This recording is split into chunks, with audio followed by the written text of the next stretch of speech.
Kung taga-south ka ng Metro Manila, most likely nakikita mo ang Crimson Hotel Alabang sa SLEX at maging sa Philinvest Alabang area. And probably tulad ko, na-curious din kayo kung okay ba mag-staycation dito.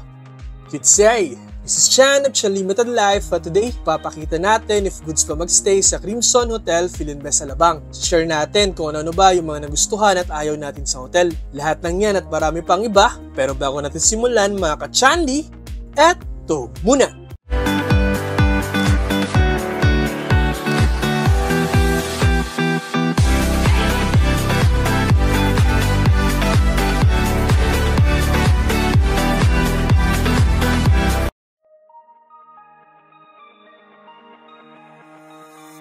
Built in 2012, Crimson Hotel Philinvest City, Manila offers a truly unforgettable experience for both business and leisure travelers. A 5-star hotel that boasts 28 floors and 345 elegantly designed rooms and suites, each precisely crafted to provide the utmost comfort and relaxation. Last May, a generous friend gifted us a staycation to one of Crimson's deluxe double room. And today, share ko nga yung mga pros and cons base sa naging experience namin. Magbibigay tayo ng tig-tatlo, 3 things na nagustuhan at 3 things na ayaw naman natin. Simulan natin sa 3 bagay na nagustuhan natin sa Crimson Hotel Alabang. Number 1, exceptional location. Literal na few minutes away lang ang Crimson Hotel sa Philinvest Alabang exit sa SLEX, kaya sobrang daling puntahan. Walking distance lang din ang Festival Mall Alabang, kaya marami kang restaurant options na pwedeng itry at specialty stores na pwedeng bilhan. One quick ride lang din kung sakaling gusto mong pumunta ang Molito o kaya naman Alabang Town Center. Kung may immediate need ka naman, like quick snack, sa baba ng hotel ay mayroong 7-Eleven. Kaya anything na kailangan mo is just few steps or one short ride away lamang. Number 2, good breakfast buffet. I will not say na it's the best breakfast buffet in Alabang. I know some hotels have better and wider selection for breakfast, but the food in Crimson is on par naman. Although mas konti ang selection ng food, hindi naman malayo sa lasa at mabilis naman sila mag-refill. You will definitely get what you pay for sa breakfast buffet ng Crimson. Number 3, water refilling station. I honestly love this initiative.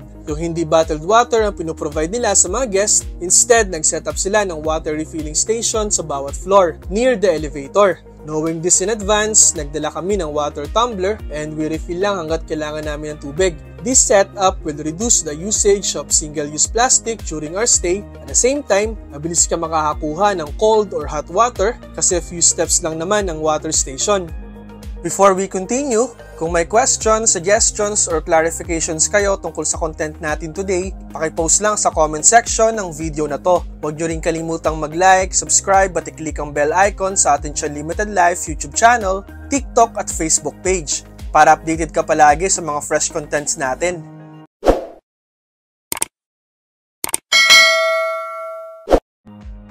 Eto naman yung 3 bagay na hindi natin nagustuhan sa Crimson Hotel Alabang. Number 1, crowded elevator. Ang isa sa una naming napansin ay ang crowded than usual elevator. Yes, medyo jam-pack siya. Sa katunayan, medyo matagal ang hintayan at minsan, ilang batches pa bago ka makasakay. At all throughout our stay ay na-experience namin yan. Tapos dito pang maglakad sa kabilang side ng building at lumipat ng elevator pag gusto mong bumaba sa ground floor. Medyo inconvenient yan sa mga seniors and PWDs. Number 2, long line in check-in counter. Unfortunately, hindi lang sa elevator crowded. Ganun din ang situation sa front desk o check-in counter. Hindi ko alam kung ganito ba rito palagi, pero nung punta namin, napakahaba ng pila sa front desk. Halos 45 minutes kami pumila before na-accommodate at nakapag-check-in. Although, meron parang machine for express check-in. Hindi namin na-try kasi that time may meron ding pila. Number 3, interesting parking. Medyo nahilo ako rito. Grabe ang daan papasok sa parking ng Crimson. Hindi ko in-expect na dire-diretsyong ikot lang siya. Andun yung feeling na mapapatanong ka kung malapit na ba o matatapos pa ba to. Anyway, ingat ng konti kung bagong driver o medyo malapad at mahaba ang dala mong sasakyan. Kasi medyo makipot rin yung daan. Sa katunayan, marami ng bakas ng gasgas sa wall. Pero, once makarating ka sa parking slot ay okay na. Maliwanag, marami at malinis ang area. Crimson Hotel in Philinvest Alabang is a great option sa mga nagpaplano mag-staycation sa Alabang area. with its exceptional location, good breakfast buffet, and eco-friendly initiative, ay enough reason na to consider it. Pero again, hindi siya perfect. If you prefer a not too crowded elevator, not so busy check-in counter, and easier parking, well, you may need to look for other available hotel options in Alabang. Ayun lang! I hope na nakatulong itong video na to. Thank you for watching this content.